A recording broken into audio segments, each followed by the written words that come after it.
Olá, gente. Eu sou Rogério Lima, sou professor do componente curricular Fundamentos Filosóficos e Sociológicos da Educação, do curso de Geografia. Estou aqui junto com vocês para discutirmos o tema Cultura e Educação, pontos convergentes. Então, apresentaremos de imediato as concepções de cultura. Em seguida, vamos apresentar as concepções de educação. Depois, vamos estabelecer uma relação entre a cultura e a educação.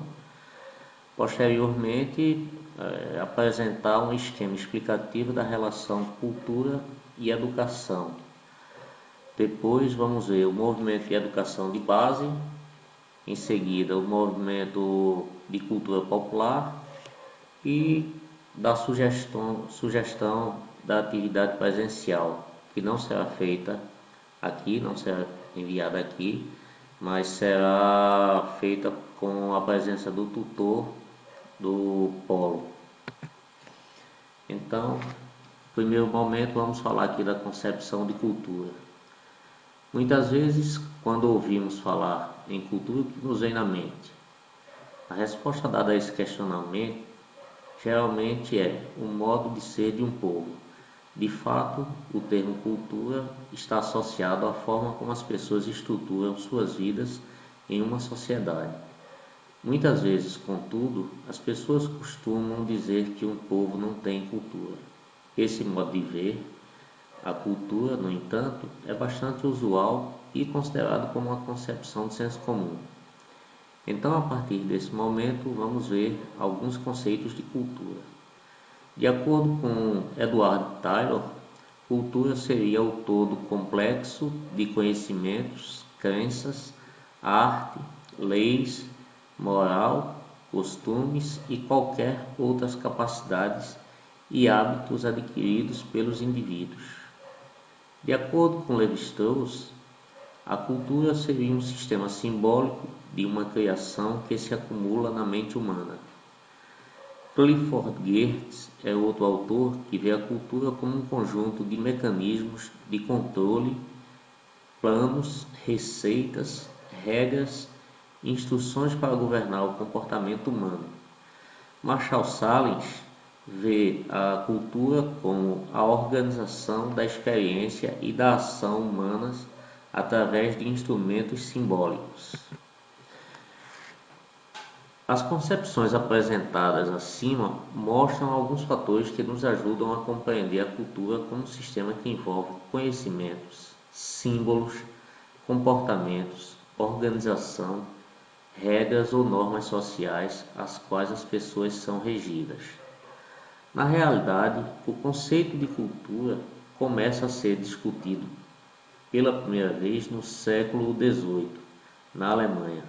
Nessa perspectiva, o termo culto era utilizado para simbolizar todos os aspectos espirituais de uma comunidade. Todavia, as bases para a formulação do conceito surgem muito antes. De acordo com o texto de um autor chamado Roque de Barros Laraia, a ideia de cultura estava ganhando consistência, talvez mesmo antes de John Locke, um pensador, um filósofo do século XVII, que no ano de 1690, ao escrever um ensaio acerca do entendimento humano, procura demonstrar que a mente humana não é mais do que uma caixa vazia por ocasião do nascimento, dotada apenas da capacidade ilimitada de obter conhecimento, através de um processo que hoje chamamos de endoculturação. Apesar do termo cultura surgir no século XVIII, é apenas no século XIX que as definições de cultura, tais quais são empregadas atualmente, estão associadas à definição dada por Edward Tylor e é assim entendida como o conjunto de capacidades e saberes em posse de um determinado grupo social, elite ou sociedade, incluindo aspectos literários, artísticos, matemáticos e filosóficos. A educação não pode ser entendida a partir de uma única concepção, como nos mostra Brandão em seu livro O que é Educação. De acordo com ele, a educação pode ser entendida como um processo anterior e mais amplo do que aquele que é desenvolvido na escola. Essa perspectiva sugere que a concepção formal que temos de educação é apenas mais uma dentre as diversas concepções existentes. Isso está claro no exemplo que o autor dá ao falar de um tratado entre brancos e índios, cuja proposta era promover a educação. Ao responder a esse tratado, os índios apresentam uma perspectiva diferenciada daquelas que os brancos tinham como concepção de educação. Se refletirmos um pouco, vamos ver que a educação começa desde o momento em que nascemos e só se encerra quando morremos. Nesse sentido, o processo de socialização ao qual somos expostos implica uma relação de aprendizado e ensino que está em todos os espaços sociais em que vivemos. Por exemplo, no nosso ambiente familiar, começamos a aprender as coisas básicas que necessitamos para a nossa sobrevivência. Este aprendizado, no entanto, ainda é limitado e, neste caso, vamos lançar mão de outras instituições, além da família, que vão dar continuidade ao nosso processo educativo. A igreja é outra instituição social que tem uma importância significativa para o nosso aprendizado.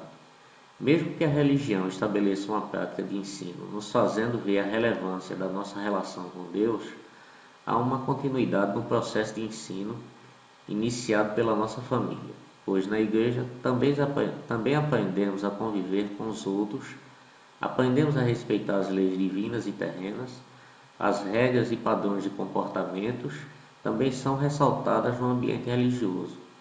Os aspectos morais nos são ensinados na igreja, independentemente da denominação. A escola é a terceira instituição responsável pelo nosso desenvolvimento educacional.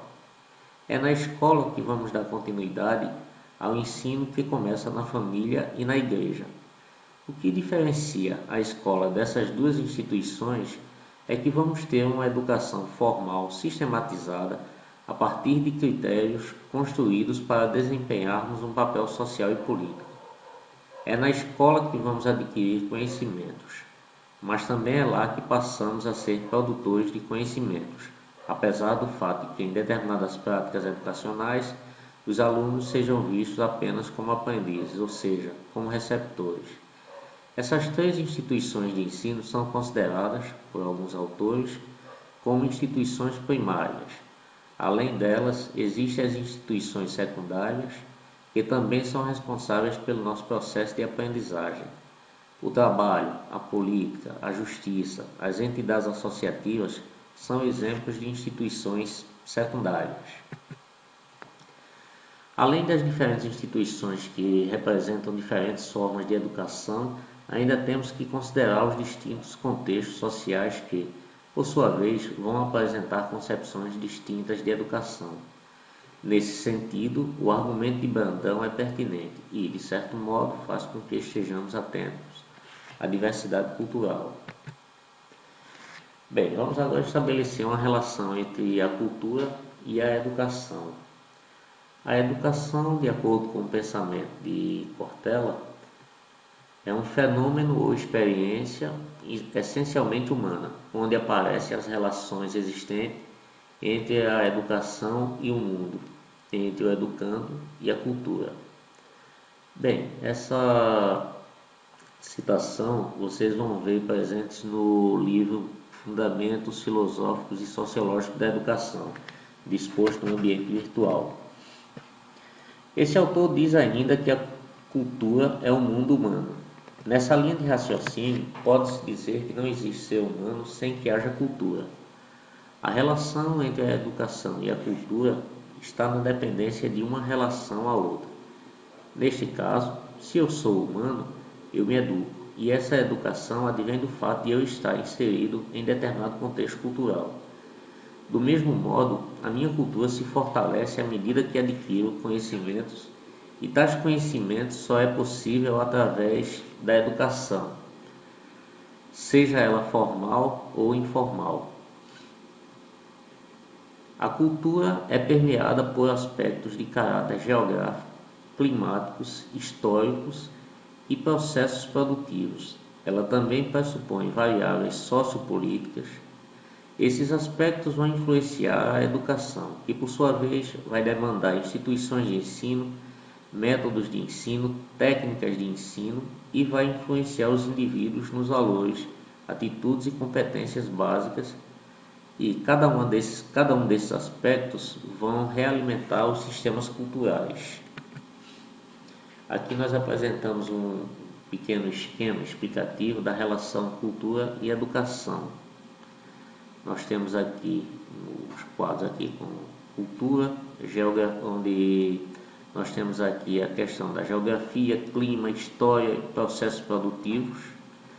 Nós temos as variáveis sociopolíticas que, de certo modo, estão permeando a cultura, estão influenciando, e a cultura, por sua vez, junto com esses aspectos, vão influenciar a educação, que vai demandar por instituição de ensino, influenciar interindividualmente, métodos de ensino e técnicas de ensino, que vão produzir valores, atitudes e competências básicas.